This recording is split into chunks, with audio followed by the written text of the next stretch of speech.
আসসালামু আলাইকুম। আমার আরেকটা নতুন ভিডিওতে আপনাদের স্বাগতম। আমি আপনাদের কথা দিয়েছিলাম যে কৃষি ভিত্তিক যে তথ্যগুলো এই চ্যানেলের মাধ্যমে শেয়ার করে থাকব, তারই ধারাবাহিক আজকে আমরা জানবো যে ধানের বাজার। যেহেতু বর্তমান সময়ে সবাই ধান এবং ভুট্টা ক্রয় বিক্রয় করতেছেন, এ কারণেই আমরা শুধু ভুট্টার বাজারই জেনে আসতেছি। আজকে আমরা জানবো যে ধানের বাজার কত। অবশ্যই আপনারা ভুট্টার বাজার যেভাবে কমেন্ট করে জানিয়েছেন আপনাদের অঞ্চলের, ঠিক আজকেও সেমভাবে আপনারা যদি একটু পারেন আপনাদের অঞ্চলের যে ধানের বাজারটা সেটি অবশ্যই কমেন্ট করে জানাবেন। যদিও আমাদের অঞ্চলে এবার কিন্তু ধান অনেক কম চাষ হয়েছে, তুলনামূলকভাবে ভুট্টার চাষটাই বেশি হয়েছে, কারণ আমরা চরের মধ্যে থাকি। যতটুক খাবার প্রয়োজন অতটুক করে কৃষকরা কিন্তু ধান চাষ করেছেন, তারপরেও কিছু না কিছু বিক্রি করতেছেন আমাদের অঞ্চলে।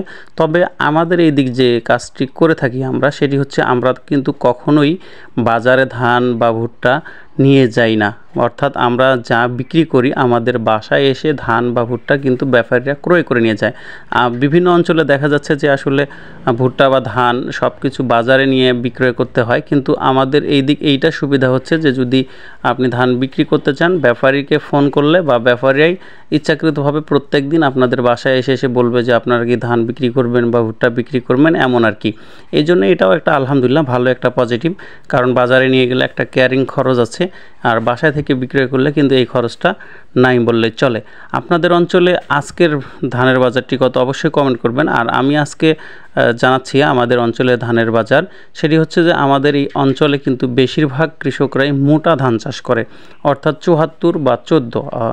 এই দুটি জাতের কিন্তু ভালো সুবিধা রয়েছে, অর্থাৎ এই দুটি জাত কিন্তু ফলন অনেক ভালো হয়, রোগ ব্যাধি নাই বললেই চলে। আর এগুলা যদিও দেশি ধান, কিন্তু ফলন কিন্তু হাইব্রিডের চেয়ে বেশি। আর আপনারা যখন ভাত খাবেন এটি অনেক সুস্বাদু। আর সরকারও অনুমোদিত এই জিং ৭৪ ধানটা বেশি করে চাষ করতে বলতেছে। আমাদের অঞ্চলে এই ধানটা খুব চাষ হয় এবং ফলনও ভালো হয়। তবে এইটা যারা মোটা খেতে পারে না তাদের জন্যই অসুবিধা রয়েছে। তবে এই ধানটা কিন্তু আমাদের পাইকারি হিসাবে বিক্রয় হয় না, এটা যারা খাওয়াতে হিসাবে তারা ক্রয় করে থাকে। এই ধানটার কিন্তু আমাদের এখানে বাজারও বেশি। যদি তো আজকে চিকন ধান আমাদের অঞ্চলে বিক্রয় হচ্ছে ১১০০ টাকা। আর তবে ৪১ কেজি কিন্তু ওজন। আপনার ভুট্টা যদিও ৪০ কেজিতে মন আমাদের এলাকায়, তবে ধান কিন্তু ৪১ কেজিতে মন, অর্থাৎ ১ কেজি অতিরিক্ত দিতে হয়, এটা নিয়ম আমাদের এখানে। এইটার দাম হচ্ছে ১১০০ টাকা বা ১১২০ টাকা। আর যেটা মোটা আমরা ৭৪ বা ১৪ বলি, সেটি কিন্তু এখন আজকের যে বাজারটা সেটি হচ্ছে ১২২০ থেকে ১২৫০ টাকা পর্যন্ত। আর যেটি গুডি স্বর্ণ এর চেয়েও যেটি মোটা বা সেটি হচ্ছে ১৩৫০ টাকা। তবে আমাদের অঞ্চলে যেহেতু খাবার হিসাবে যে ধানগুলা ক্রয় করা হয় এটি দাম বেশি থাকে।